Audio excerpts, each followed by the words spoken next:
আজ আমরা সারাদিন চিড়িয়াখানা ঘুরেছি, তার সাথে ঘুরেছি বোটানিক্যাল গার্ডেন।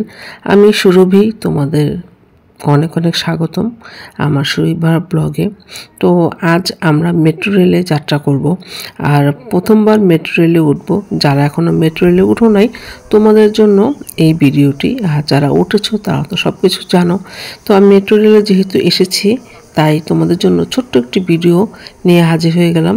তো আমরা সারাদিন চিড়িয়াখানা আর বোটানিক্যাল গার্ডেন ঘোরার পর মনে হলো যে আমরা মিরপুর 10 নম্বর থেকে মেট্রো রেলে উঠে যাই, আর সেই জন্যই চলে এলাম মিরপুর 10-এর মেট্রো রেলের স্টেশনে। তো যেহেতু জীবনে ফার্স্ট টাইম আসছি আমি মেট্রো রেলে ওঠার জন্য, তো আমার পরিবারের সবাই এখানে আছে। তো এখানে এসে দেখলাম বিশাল একটা বড় লম্বা লাইন। তো লম্বা লাইন দেখে আমি তো অবাক হয়ে গেলাম যে ঈদের পরপর এখনও এত লম্বা লাইন ভাবা যায় না। তো যাই হোক, আমরা টিকিটের জন্য অপেক্ষা করছি।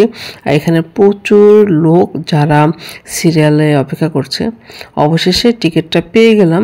যেহেতু টিকিট নেওয়া সব কিছু মিলিয়ে একটা ঝামেলার ব্যাপার, মনে হচ্ছিল না যে মেট্রো রেলে আজ উঠতে পারবো। কারণ যখন ভেবেছিলাম মেট্রো রেলে উঠবো তখন ভাবিনি যে এত লোক হবে। তারপরে আমরা সিঁড়ি দিয়ে উপরে চলে এলাম মেট্রো রেলের স্টেশনে, যেখানে মিরপুর 10-এর এটা যেখানে ট্রেনটা আসবে। তো আমরা যখন সিঁড়ি দিয়ে উঠছিলাম ততক্ষণে মেট্রো রেলটা কিন্তু চলেও এসেছিল। আর তখনও আমার পরিবারের অনেকেই নিচে আছে, তারা এখনও উপরে উঠতে পারেনি। তো আমি তাদেরকে ডাকছিলাম। তো ট্রেনটার ভিতরে এত মানুষ দেখে আমি আসলে অবাকই হয়েছি, কারণ এত লোক ঢাকার বাইরে যাওয়ার পরও প্রচুর লোক এখনও ঢাকার ভিতরেই আছে। আর কি পরিমাণ জনসংখ্যা মেট্রো রেল দিয়ে চলাফেরা করে, মেট্রো রেলে আসা যাওয়া করে, আসলে অবাকই লাগে। তো এখানে একদম গাদাগাদি করে আমরা উঠছিলাম। মেট্রো রেলে উঠতেই হবে যেভাবেই হোক।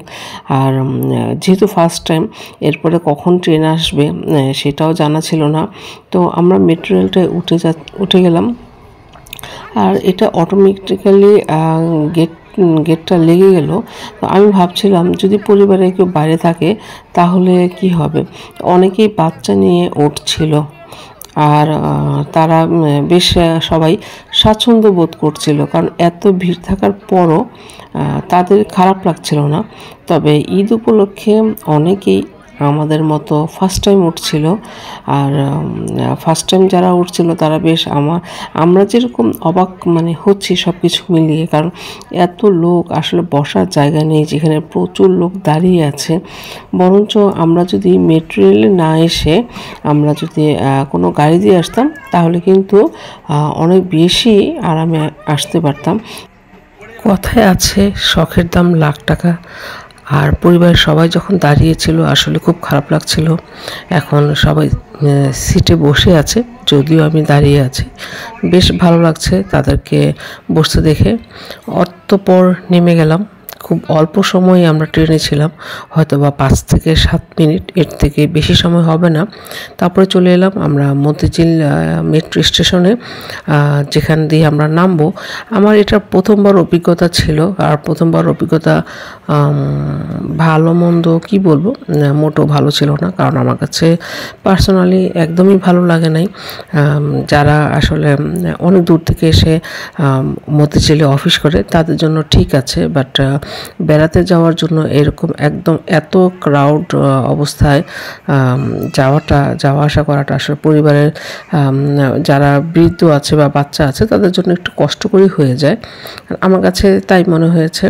তবে মেট্রো রেল স্টেশনটা আসলে দেখতে কিন্তু অসম্ভব সুন্দর। কারণ এই জায়গার পরিবেশটা দেখে মনে হচ্ছিল যেন ফরেন কোনো কান্ট্রিতে আছি, যেমন জাপান বা অস্ট্রেলিয়া। যখন আমরা মুভিগুলিতে দেখি যে এরকম একটা স্টেশন দেখতে খুবই ভালো লাগে। তবে আমার কাছে কেন দম বন্ধ হয়ে আসছিল। আমি হলাম প্রকৃতিপ্রেমী, আমার কাছে এত আলো, এত লাইট, এত বদ্ধ অবস্থা আমার জন্য আসলে স্যুট করে না। তো মেট্রো রেলটা যতক্ষণ হেঁটে যাচ্ছিলাম ঠিক ততক্ষণই আমি ভিডিও ধারণ করছিলাম, এবং এটা এত বড় বলার শেষ নাই, কারণ এটা শেষ হচ্ছিল না, কিন্তু আমাদের নামার সময় চলে এসেছিল। তো আমরা মতিঝিলের মেট্রো স্টেশনে নেমে যাচ্ছি। আর এখানে এসকেলেটর সিঁড়ি দেওয়া আছে, বিভিন্ন ধরনের সিঁড়ি আছে, তারপর তো এসকেলেটর সিঁড়ি আছে, লিফটও আছে। কিন্তু আমার আম্মু তিনি এসকেলেটর মোটেও ব্যবহার করতে পারেন না, উনি একটু ভয় পান। তো আমি বারবার বোনকে বলছি যেন আম্মুকে ধরে রাখে। আম্মুর ফেসটা একদম ফ্যাকাশে হয়ে গিয়েছে। নর্মালি বসুন্ধরা সিটি বা এই ধরনের কোনো মার্কেটে গেলে আম্মু একদমই এসকেলেটরে উঠতে চায় না। আম্মুকে আমি অনেক চেষ্টা করেও পারি নাই তাকে এই এসকেলেটরটা, এই ভয়টা কাটাতে। যাই হোক, এটা আমারই ব্যর্থতা।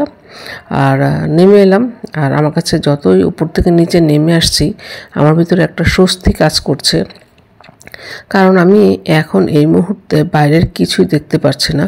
আমার কাছে এতটাই অস্থির লাগছিল, যতক্ষণে মনে হচ্ছিল যে আমি বাসায় যাব বা বাইরে যাব। বিশেষ করে বাইরে যাওয়াটা আমার জন্য এই মুহূর্তে অনেক ভালো লাগা কাজ করলো যে আমি বাইরে যাচ্ছি।